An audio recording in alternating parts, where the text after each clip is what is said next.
You know, you talked about where you were when you heard that George Reeves had taken his life.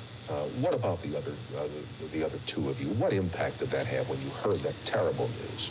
Well, I heard about it first by seeing the banner line in the newspaper of that day. That was the first I knew about it, and it was a shock. First of all, so far as I was aware, George was not in any state of mind to take his life, which I believe is the official version of his departure. And intuitively, I knew that probably we would never make any more, that I would never find a successor to play Superman equal to George, because he was marvelous. He was Superman. And we all five had a wonderful relationship together as professionals. I had seen George just a few days before, and we all knew, as Jax did, that we had 26 more to go. And they said George was doing a feature film away from the Superman part, which he was very happy about. And we figured, oh, goody, we start in the fall and go through Christmas. It makes a nice Christmas gift to do another 26. And a girlfriend called me on the phone in the morning and said, did you hear what happened to George? And I thought she meant one of our friends. It was shock. Just, you know, couldn't believe it.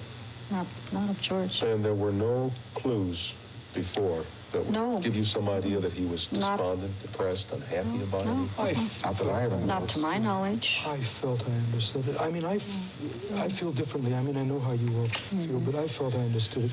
I was present at an extraordinary thing. And George, when the Superman show when we first shot it, it was true that nobody knew what was going to happen. The television was going to be the way it was. And in '53, it went on the air. And just before it went on the air, George made a film, From Here to Eternity, and he had a very good part in it.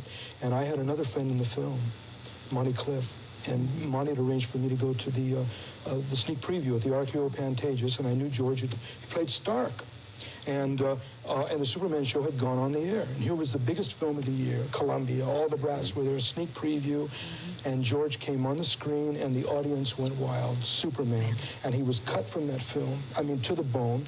And I was, of course, sick for him, being in that audience, and identified, of course. And I think George, I mean, he was a fine actor. And let's face it, we were all typed. There was no way out of that show, and maybe it was my understanding with George, and I know he must have been heartsick through the years with that. Something gave you one indication. I don't really mean to narrate, but there was one story that seemed very poignant in the book. When you asked him, I think in 1951 or 1953, if he had ever worked with Mark Sandrich, that you had just seen a Mark Sandrich picture. And George, if I'm telling the story accurately, George said, know him, I appeared with him in So Proudly We Hail. And if Sandrich had lived, I wouldn't be here now. Yeah, I wouldn't be sitting here. He said we were on. It was the first day I ever met George. He said I wouldn't be sitting here.